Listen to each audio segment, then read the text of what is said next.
para ver a escalação do jogo de volta, com a necessidade de vitória. Vai fazer o quê? Ele vai colocar Jorginho, Arrascaeta, todo mundo, ou ele vai de novo administrar? Né? Acho até que ele colocou 8 titulares no jogo de domingo. Porque assim, nesse cenário, o Pulgar, o De La Cruz, esses caras já são desfalques, já estão machucados, não estão jogando. Então, do time que ele tem, ele tirou o Jorginho, o Arrascaeta e o Bruno Henrique. 3 jogadores. Eu imaginava que ele fosse trocar um dos zagueiros, tinha os 3 laterais à disposição, talvez segurar um pouco o Vinha, que está retornando de uma lesão grave, é o lateral que ele vinha jogando como titular, por razões óbvias, né? E talvez segurar um pouquinho o Luiz Araújo, como já tinha segurado o jogo passado, aí colocou do lado que ele não rende.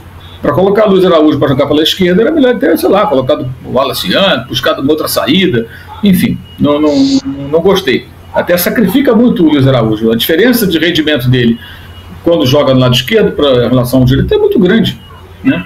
E, enfim, acho que ele poderia ter feito outras escolhas e segurado mais alguns jogadores, seria mais razoável.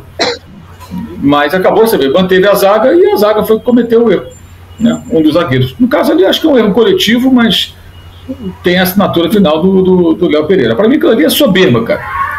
É soberba, é excesso de confiança. Não pode ser assim. Você tem que sair jogando da maneira que os times saem jogando, requer algo que é medo de errar. Você tem que ter um pouco de medo, um receiozinho. Eu sei que eu estou fazendo um negócio que é perigoso.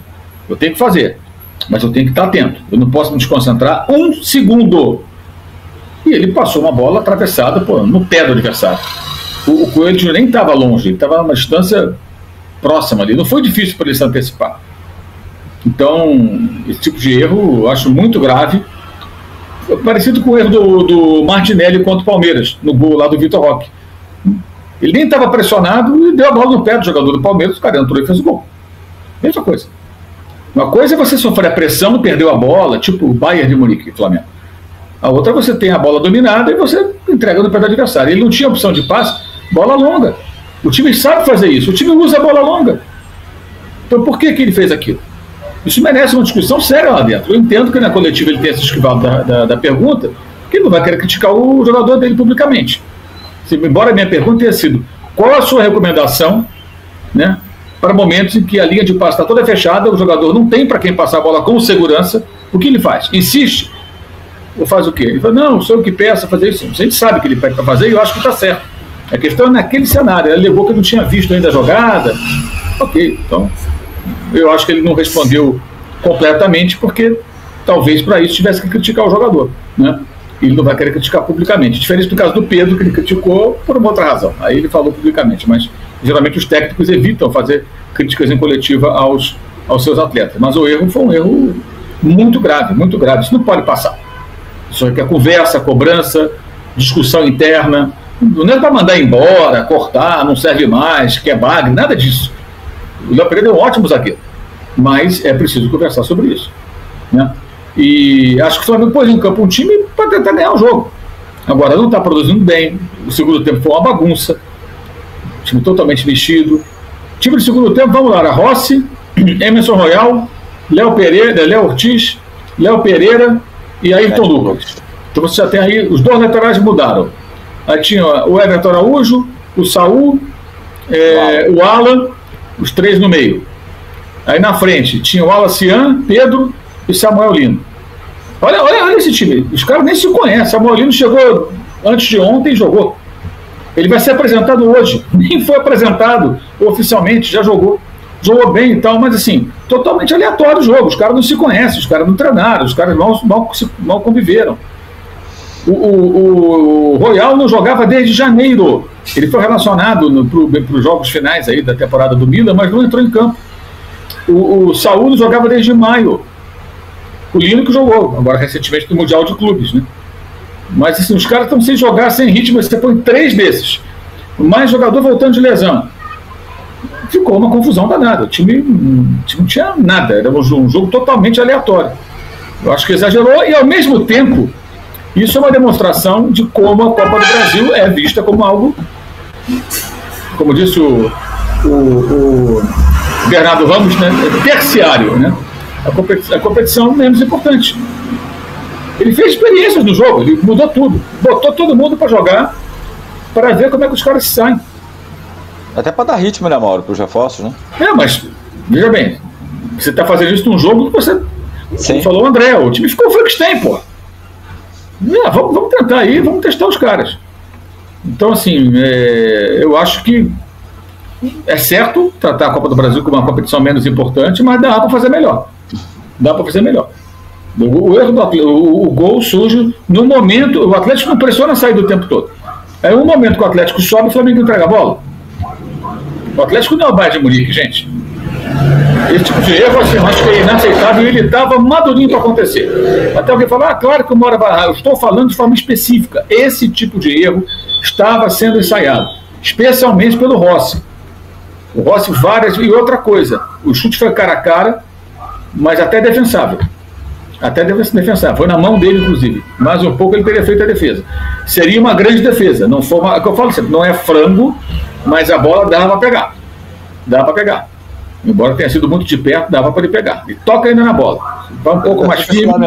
Vamos para as informações. É o seguinte, galera. A Procuradoria do STJD denunciou na noite de ontem, sexta-feira, ali bem noite mesmo.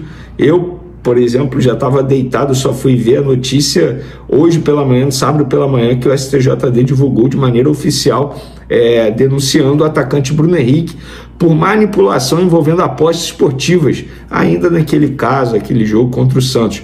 O jogador agora irá a julgamento por supostamente ter forçado um cartão amarelo e beneficiado apostadores em 2023, galera, em um jogo contra o Santos no Mané Garrincha.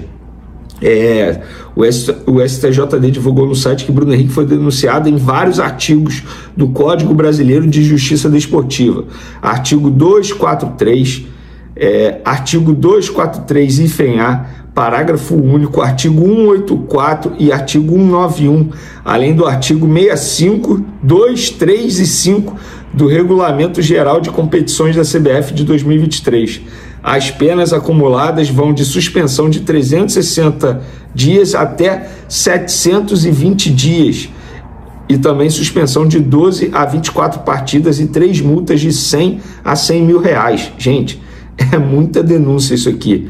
Agora é a ver o que vai acontecer. É aguardar para ver quando que vai ser o julgamento, mas ele já foi denunciado pelo STJD. Vou te falar, gente, vou ser bem sincero, acho até que demorou para isso aqui acontecer, tá? Ainda mais levando em consideração um jogador do Flamengo e um jogador do status do Bruno Henrique, que tem muito holofote, que todo mundo está falando, o mundo inteiro está repercutindo esse tipo de situação envolvendo o Bruno Henrique.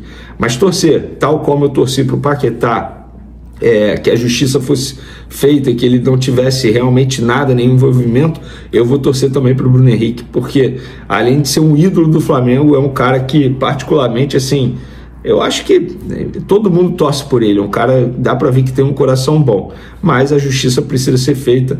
E lembrando, gente, ele continua jogando normalmente, ele continua jogando, até que se prove o contrário, ele é inocente. Então, acho que está certo o Flamengo em mantê-lo aí à disposição. Inclusive, deve ser titular, até porque o Pedro não vai jogar, né? O Pedro está suspenso. Pedro e o Alacian estão suspensos. Já vamos entrar, então, no próximo assunto, que é a lista de relacionados do Flamengo.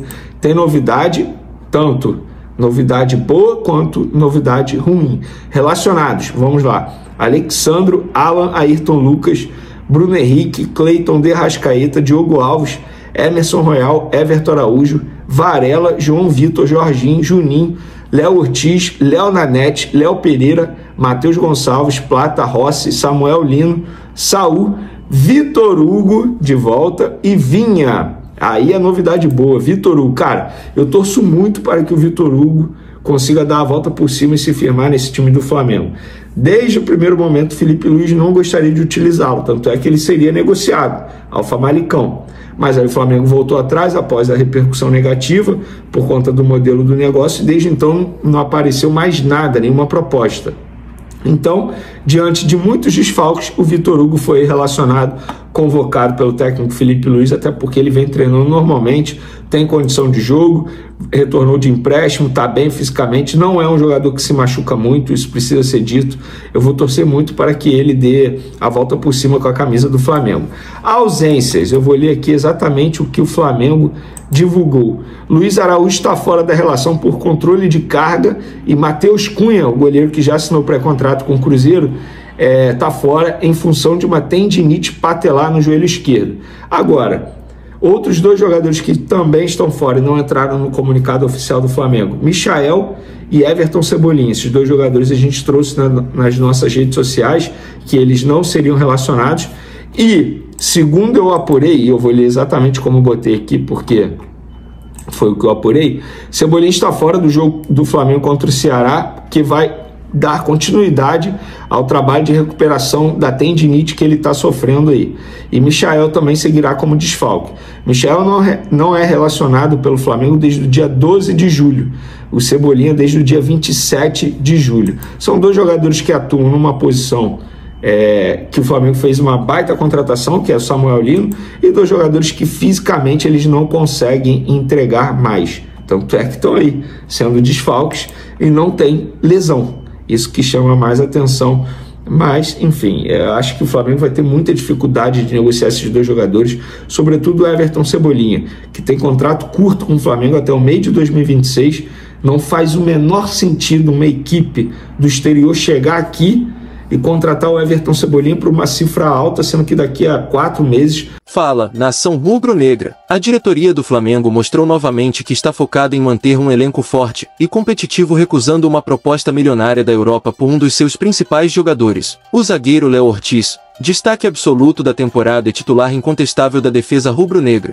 Foi alvo de uma investida oficial do RB Leipzig, da Alemanha, que tentou levá-lo com uma oferta de 15 milhões de euros, o que representa quase 100 milhões de reais. Mesmo com um alto valor, a resposta do Flamengo foi imediata: não está à venda. A proposta apresentada incluía 12 milhões de euros em valor fixo, cerca de 76,5 milhões de reais, e mais 3 milhões de euros em bônus, o equivalente a aproximadamente 19 milhões de reais, caso o jogador atingisse metas esportivas. Só que, para o Flamengo, dinheiro nenhum nesse momento vale mais do que manter o jogador no elenco. A diretoria entende que Léo Ortiz é peça-chave no sistema defensivo, vem se destacando com atuações seguras e é um dos pilares da boa fase do time no Brasileirão. O interesse do Leipzig faz sentido. Ortiz atuou por 5 temporadas no Red Bull Bragantino, clube da mesma franquia do time alemão, e sempre esteve no radar do grupo europeu. Desde sua chegada ao Flamengo, no ano passado, quando foi contratado por 7 milhões de euros,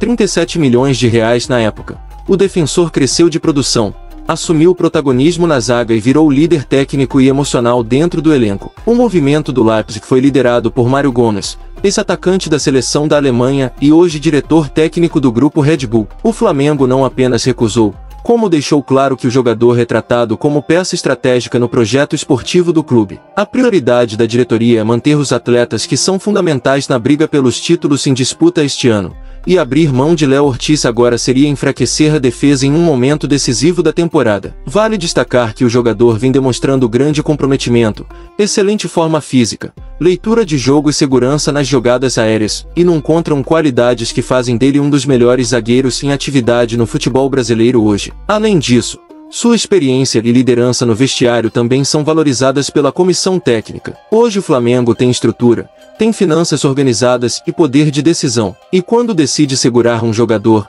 é porque entende que ele é essencial dentro de campo. O torcedor pode ficar tranquilo, Léo Ortiz continua no Mengão, focado, comprometido e pronto para seguir fazendo história com a camisa rubro-negra.